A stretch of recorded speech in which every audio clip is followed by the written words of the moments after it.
Bienvenue dans le 20h de ce 23 février. Merci d'être sur RTI 1. Dans l'actualité ce soir, les villes d'Adzopé et d'Akoupé dans le sud ivoirien ont vu le démarrage de chantiers importants. La réhabilitation du lycée professionnel pour Adzopé et la construction d'un complexe sportif à Akoupé.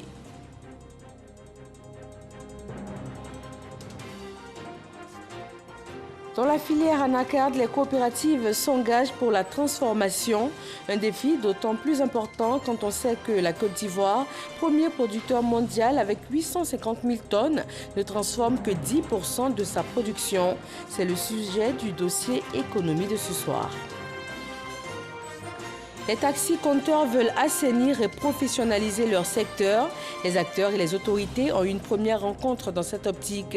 Il a été décidé de miser dans un premier temps sur la sensibilisation et l'information des chauffeurs et propriétaires de taxis-compteurs.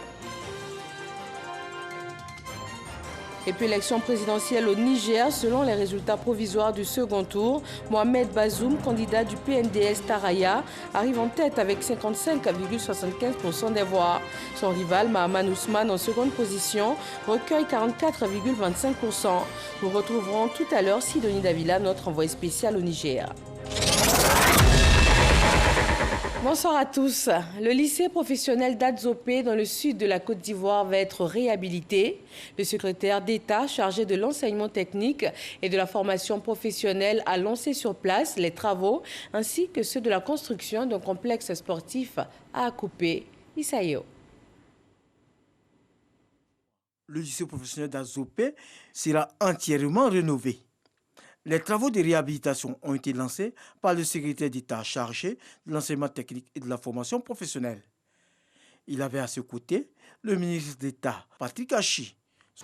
D'une capacité d'accueil actuelle de 590 places vont consister en la réhabilitation des infrastructures bâtiments, la réhabilitation des équipements, la construction de nouvelles infrastructures, l'introduction de nouvelles filières de formation, notamment en menuiserie, aluminium, mécano, soudure et plomberie sanitaire.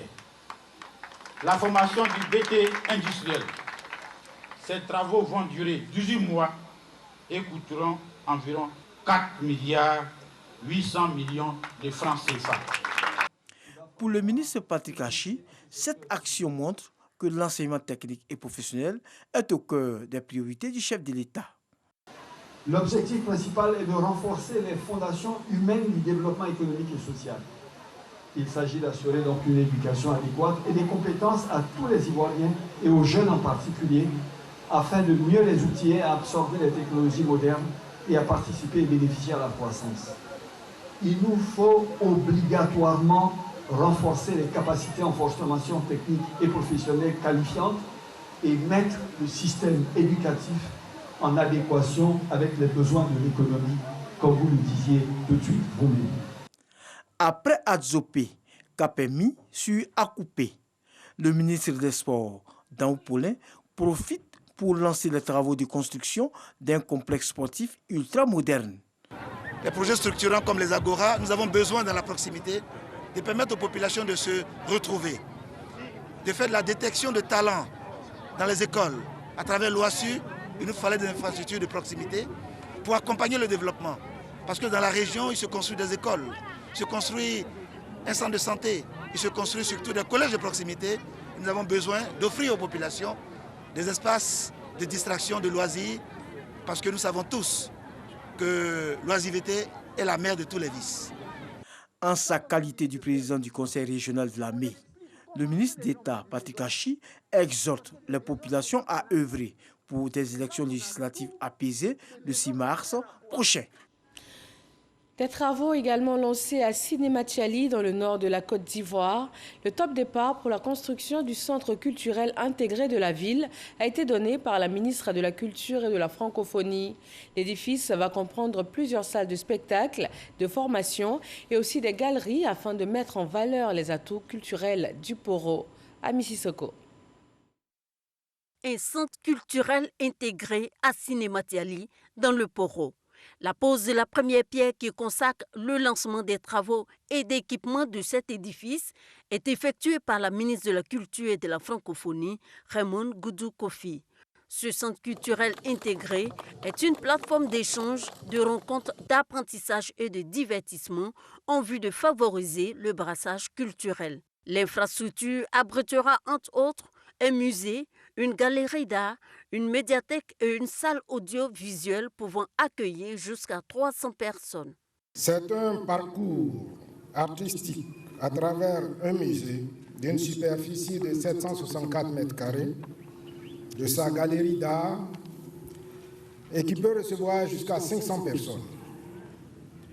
Et il y a également un espace qui sera prévu pour les contes, comme nous en avons beaucoup dans nos régions, pour former les jeunes à notre histoire. La construction du centre culturel intégré de Cinématiali s'inscrit dans le cadre du vaste programme gouvernemental de construction et d'équipement d'infrastructures culturelles de formation, d'éducation et de diffusion. L'édifice dont la construction va durer 30 mois coûtera 4,5 milliards de francs CFA à l'État. Les arts et la culture sont l'expression de notre génie créatif, notre façon d'être. La culture est également devenue, de nos jours, un bassin de formation, pourvoyeur d'emplois et contribue, on le voit bien dans d'autres pays, au développement économique et social. La culture est désormais un enjeu économique et surtout un enjeu de souveraineté. Au total, ce sont 16 centres culturels intégrés qui seront réalisés dans les chefs-lieux de région et de district. Le ministère de la Culture et de la Francophonie s'engage à prendre une part active dans leur animation. Et nous quittons le nord pour la zone centre de la Côte d'Ivoire. Là aussi, des investissements sont faits pour des infrastructures sociales. Le ministre de l'Hydraulique, Laurent Tchagba, a procédé au lancement des travaux de construction de 2 châteaux d'eau du système multivillage à Ferré 2 et à Yobouessou. Hermaniamien nous conduit sur place. Dans exactement 6 mois, les populations des villages d'Aféré et de Yobouessou, dans la sous-préfecture d'Andé, département de Bongouanou, disposeront d'eau potable en permanence. Elles n'auront plus à se tourner vers les puits et les marigots pour avoir de l'eau à cause des pannes répétées des hydrauliques villageoises améliorées dont disposent ces 2 villages. Les travaux de construction de 2 châteaux d'eau du système multivillage lancés ici par le ministre de l'Hydraulique va mettre fin à leurs difficultés quotidiennes d'accès à l'eau potable. Le système multivillage nous permet de desservir en eau potable plusieurs villages dans un rayon de 5 km à partir d'un seul château d'eau, comme ce sera le cas ici pour desservir Aféré 1 et Aféré 2. Selon Laurent Tchagba, les travaux de construction du château d'eau d'Aféré 1 et 2 vont coûter 358 millions de francs CFA et ceux de Yobouessou, Bénéné 1 et 2 vont coûter 353 millions de francs CFA. Les volumes d'eau seront de 264 m3 jour pour les 8150 habitants d'Aféré 1 et 2 jusqu'en 2033 et de 242 m3 jour pour les 8439 habitants de Bénéné et de Yobouessou jusqu'en 2033 également. Le calvaire est terminé. Avec la construction du château d'eau, il n'y a pas autre chose à demander que ça. Le calvaire est terminé. Dans 6 mois, je pense que les populations vont vivre aisément. L'inspecteur général d'État parrain de cette cérémonie se réjouit de ce projet qui permettra d'améliorer les conditions de vie des populations. Le président est passé seulement en septembre. Quand vous calculez, ça fait juste quelques mois. Et en quelques mois, le ministre qui est là, il peut témoigner. En quelques mois, il a fait déjà plusieurs villages du Moronou. Et ça, c'est notre joie. Et nous disons merci au président.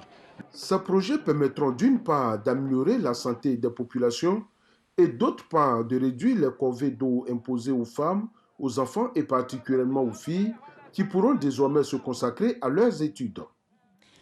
On parle maintenant cohésion sociale avec cette rencontre du ministre de la Réconciliation et de la communauté chrétienne Papa Nouveau.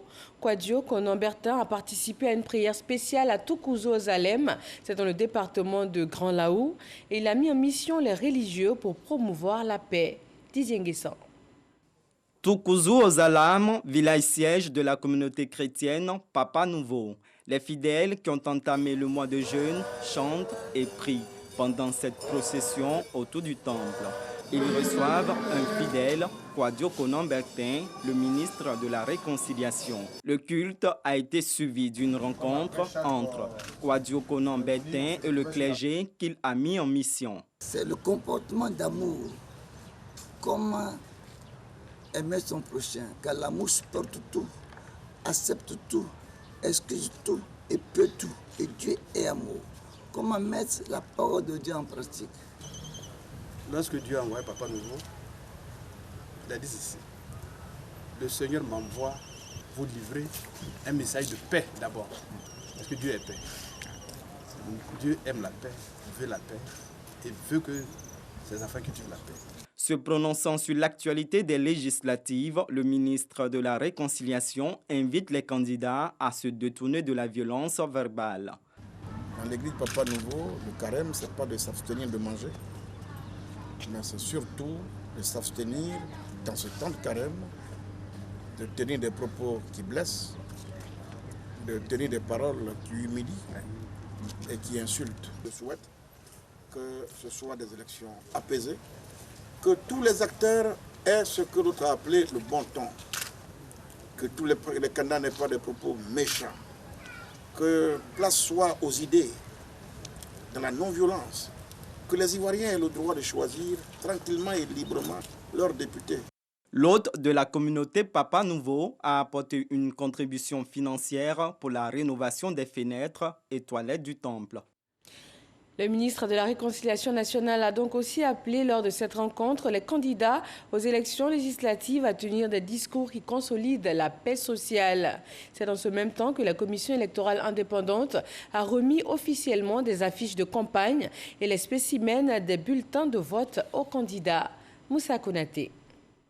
Les candidats aux élections législatives du 6 mars prochain reçoivent les affiches de campagne et les spécimens de bulletins de vote. La remise officielle est faite par le président de la commission électorale indépendante. Les affiches permettent à l'électeur de mettre un nom sur un visage. L'élection, c'est le choix. Mais comment fait-on le choix quand on ne sait pas celui qu'on va choisir?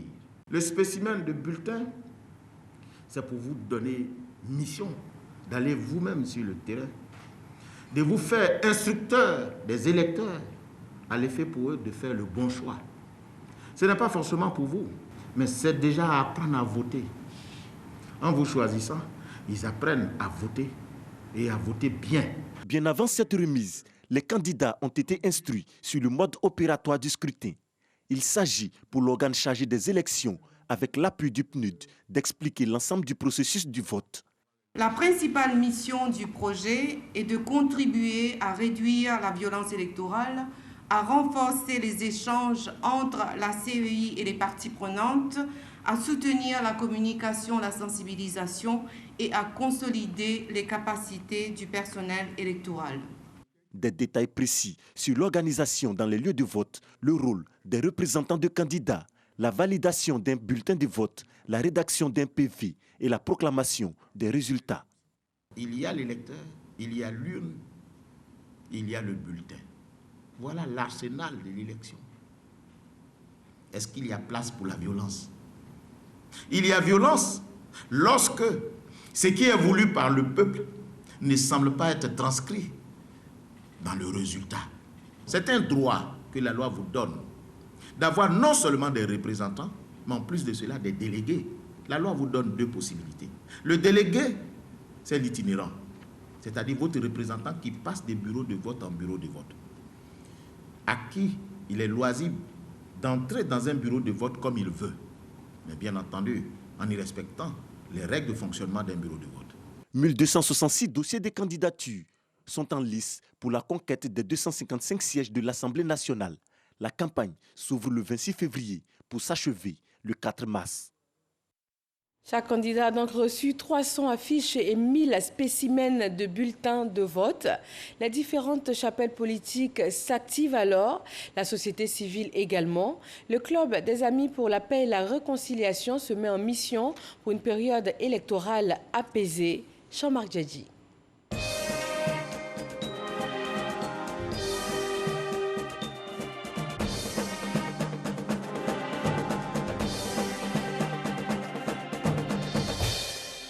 Le site de la coopérative Souralais, nous sommes à Brobo, à une vingtaine de kilomètres de Bouaké, la capitale de la région du Bouaké. Souralais, une des coopératives identifiées comme fer de lance de la contribution des organisations professionnelles agricoles à la politique de transformation de l'ANACAD. Quand on commençait, on était 10 personnes au niveau des grains. Là, quand on venait, c'était pratiquement vide. Et quand on a commencé à faire les formations, le conseil Coton Anacal nous a aidé à Amsoukro, des formations, des travailleurs et autres. Et au fur et à mesure, en 2019, nous étions au nombre de 53. 2020, nous avons terminé l'année avec 115 personnes. Aujourd'hui, nous sommes à environ 120, 125 selon les périodes. Mais pourquoi les coopératives et sur quelle base sont-elles choisies? Quelqu'un qui a déjà initié, il a une idée, certainement il a échoué parce qu'il y a eu des facteurs limitants. Quand il va reprendre, il sait les domaines sur lesquels ça n'a pas marché, il peut mieux réussir. Donc le premier critère, c'est les coopératives, les sociétés coopératives qui ont déjà initié la transformation. Les producteurs sont les détenteurs premiers donc, des noix de cajou. S'ils arrivent à transformer leur propre production, eh bien, ça va lever la pression sur la commercialisation des noix brutes à l'extérieur et ça va surtout permettre donc à la Côte d'Ivoire d'avancer vers son objectif de transformation du maximum de noix brutes de cajou en terre ivoirienne. La proportion attendue, c'est que les coopératives puissent aller jusqu'à 30% de la production nationale. 2 ans après la mise en œuvre de l'initiative La Petite Transformation par les coopératives, la prudence des paysans est observée par l'ensemble des acteurs de la filière. Marquer une halte pour apprécier le chemin parcouru et séparer le vrai de l'ivraie. Une cinquantaine de responsables de coopératives, de groupements économiques sont venus toucher du doigt les réalités de la transformation à Brobo. Au nombre des personnes venues à cette rencontre de terrain, Mme Tabi de Coprodigo, coopérative de producteurs de Diego Refla. Nous sommes une coopérative. Les paysans leur produisent sous ta main. Et ils en ont là-bas. Nous aussi, on en a. On ne peut pas vendre. De 400 francs, on va te dire on paye à 100 francs. Et ça vous met en palabre avec les paysans. Parce que la coopérative travaille en dépôt-vente. Et pour payer, c'est un problème. Donc, comment le produit-là, on dit le prix est tombé, que ce n'est pas la qualité. Donc, il fallait voir pourquoi ce n'est pas qualité. Et aujourd'hui, avec la transformation, nous pouvons apprécier si c'est qualité ou bien pas qualité. Mme Tabi, en plus des acquis de la première transformation, a ajouté une autre corde à son arc, le segment de la consommation. On s'est rendu compte que nos parents ne connaissent pas la NACAD. Donc, on est allé jusqu'à blanchir. On a fait la pâte, on a fait les cacahuètes, on a fait les sauces. Et puis, on a invité les chefs de village, les présidents des jeunes, pour venir leur montrer que voilà ça là. Ce n'est pas quelque chose qu'on jette, mais on mange. Nous-mêmes là, on doit manger. Donc, actuellement, même nous, on a dépassé un peu le stade qui est là. Et dans beaucoup de supermarchés, nous sommes représentés. Comme on le voit, une véritable race d'industriels est en train de naître dans la filière Dakar au regard de la gestion des questions domestiques. Ici, la gestion du personnel. En ce qui concerne la main-d'œuvre, il faut savoir réguler entre, comment on appelle ça, les périodes de production et les périodes, comment on appelle ça, de récolte. Lorsque vous arrivez à réguler les deux aspects, surtout aussi avec le rendement que les gens peuvent avoir au niveau des unités de transformation. Nous travaillons beaucoup avec les femmes, nous faisons 95% des femmes dans nos unités et nous essayons de voir quel peut être le gain d'une femme par jour. Et à comparer cela à ce qu'elle peut avoir dans un champ, quand elle passe une journée, vraiment la femme facilement peut choisir. Et généralement, vous avez des outils qui vous permettent à la femme d'avoir un bon rendement la journée. Elle peut facilement rester au niveau de l'unité et aussi être productif facilement. Et aussi la formation pour qu'il y ait une spécialisation au niveau des tâches de travail au sein des unités. Lorsqu'il n'y a pas de spécialisation, vous allez voir qu'une femme qui est dans une section de travail, si demain elle se déplace, elle n'est plus performante au niveau d'une section type même de décortiquage. Et du coup, elles n'arrivent pas à avoir un bon rendement et elles peuvent partir à tout moment. La suggestion de la création d'un réseau de petits transformateurs pour satisfaire les demandes à l'international. Il est possible de créer un réseau, c'est-à-dire tous les petits transformateurs déjà qui pourraient s'organiser de sorte à honorer des contrats à l'international. Il se trouve que quand on a des commandes, c'est des conteneurs qui sont demandés, alors qu'on n'a pas la capacité individuellement d'atteindre ces conteneurs-là. Donc déjà, il y a un réseautage qui va se créer. N'oublions pas la disponibilité à apprendre des autres pour se construire un avenir sûr dans la marche vers une première transformation de qualité. Ici, c'est vraiment beau à voir. Parce que sur le site, j'ai trouvé qu'il y a assez de travailleurs. Mais quand vous avez assez de travailleurs, ça fait marcher le travail. Nous ne sommes pas encore allés à la transformation. Et donc, nous allons nous atteler à pouvoir, en tout cas, aller à la transformation. Parce que déjà, le PPCA nous a contactés par rapport à la même mise en place d'une unité de transformation dans nos sociétés coopératives. Dernier élément à souligner, les prestations des actions sociales malgré la modicité des moyens. Nous sommes en train de construire une école primaire dans la sous-préfecture de Bouandou. Nous avons fait don de sable dans plusieurs écoles de la sous-préfecture de Tienoué, de Marandala. Nous avons renouvelé des écoles où les peintures étaient dégradées. Nous donnons aussi des kits scolaires chaque entrée. Les villages primés, on leur donne des kits scolaires pour aider les parents à scolariser leurs enfants. Au total, pour le conseil Koto-Anakad, le jeu en vaut la chandelle. Nous tirons beaucoup de satisfaction. Vous savez, au bout de 2 ans, la coopérative Coproligo, pour ne pas la citer, ou Souralé, pour ne pas la citer non plus, sont aujourd'hui les premiers employeurs de leurs régions respectives. Quand vous prenez donc la coopérative Coproligo avec plus de 80 employés, vous prenez Souralé avec plus de 120 employés à Brobo, eh bien, c'est énorme. Vous voyez distribuer des salaires à 120 personnes dans une petite localité comme Brobo, c'est énorme et ça contribue donc au bien-être de la population. Le PPCA, projet pour la promotion de la compétitivité de la chaîne des valeurs de l'ANACAD, est financé par la Banque mondiale à hauteur de 107 milliards de francs CFA. Toutes nos excuses, vous avez pu voir donc à l'instant le dossier EcoPlus réalisé ce soir par Noël Gnagno sur les défis de la transformation de l'ANACAD pour la Côte d'Ivoire, premier producteur mondial. C'est le moment du bilan 2020 pour la Direction générale du budget et des finances. De 72 heures de travaux, il ressort des notes satisfaisantes avec un taux de réalisation de 100%, avec notamment le basculement réussi de la Côte d'Ivoire au budget programme. Pour cette année 2021, une seule alternative, continuer une gestion saine et efficace des ressources de l'État. Kader Sogodogo. Un standing ovation pour mettre fin aux travaux relatifs au bilan 2020 et perspectives à 2021 de la Direction générale du budget et des finances. En termes de bilan, la moisson a été fructueuse en 2020. Les indicateurs sont au vert. À l'issue de nos travaux, il ressort que le plan d'action stratégique 2020 de la Direction générale du budget et des finances a enregistré un taux de réalisation très satisfaisant de 100%. Quant au programme d'activité 2020, il a été réalisé à hauteur de 78,6% contre 65% en 2019. Pour 2021, les perspectives sont connues. Maintenir le cap de l'excellence. Les principales orientations de M. le ministre du Budget et du portefeuille de l'État ont été prises en compte dans notre PAS 2021. Il s'agit notamment d'analyser les rapports annuels de performance des ministères techniques pour le compte du ministre du Budget et du portefeuille de l'État en vue de leur transmission à la Cour des comptes, de former l'ensemble des acteurs budgétaires. Chacun des participants a pris l'engagement de travailler à atteindre ses objectifs. Rendez-vous en 2022 pour dresser le bilan.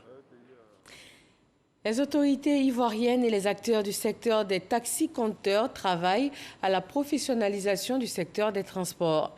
Il s'agit dans un premier temps d'informer et de sensibiliser les propriétaires et aussi les chauffeurs de taxis-compteurs, notamment sur les enjeux d'un domaine d'activité plus professionnel.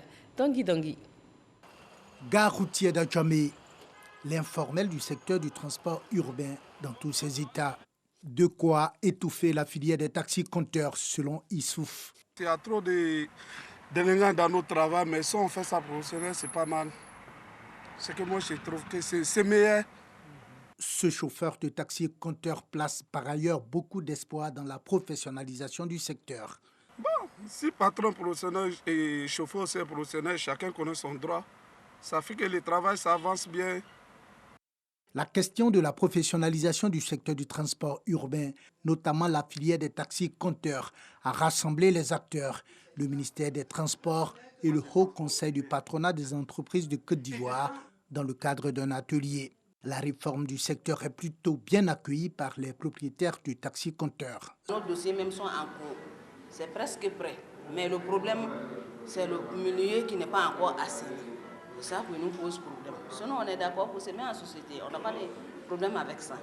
Face aux inquiétudes que soulève le basculement de l'informel à un cadre formel du secteur des transports urbains, le Haut Conseil du patronat des entreprises de Côte d'Ivoire et le ministère des Transports se veulent rassurants. Nous appelons l'ensemble des acteurs du secteur du transport routier à véritablement changer de mentalité, changer de vision, s'inscrire dans le chantier de l'entrepreneuriat pour que véritablement la question du transport de nos populations et de nos biens se fasse en toute sérénité. Il y a beaucoup d'avantages à se mettre en entreprise.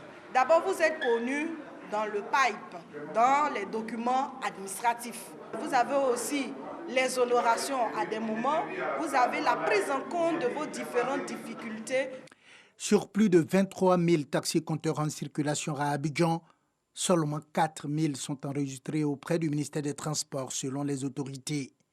Le compte à rebours pour la professionnalisation du secteur des transports routiers a commencé selon le Haut Conseil du patronat des entreprises de transport du Côte d'Ivoire. Dans le domaine de la santé, coronavirus, quels sont les chiffres en Côte d'Ivoire ce 23 février? Voyons tout de suite le point du jour.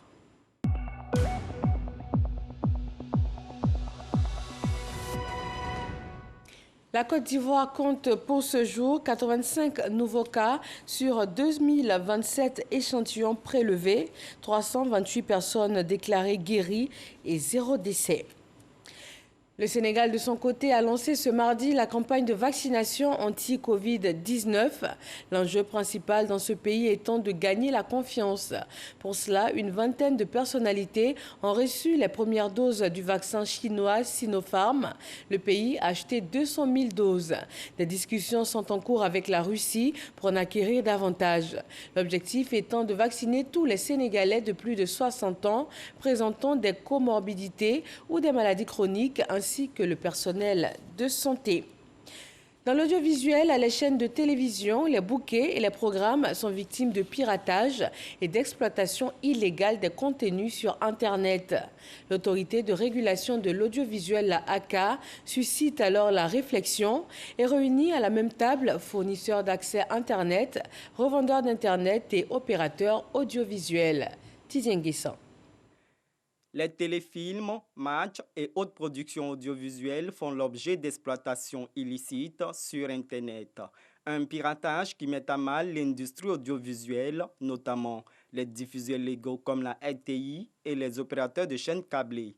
Face à la menace, la Haute Autorité de la Communication Audiovisuelle, ACA, convoque les acteurs du secteur à une table ronde. Le but, sensibiliser les fournisseurs d'accès Internet à la problématique de l'exploitation illégale des services audiovisuels sur Internet, les impliquer dans la lutte et adopter des mesures consensuelles dans ce sens. Ça peut être un nom de domaine, ça peut être le nom d'une application, ça peut être une adresse IP d'un serveur dans lequel le flux pirate est hébergé.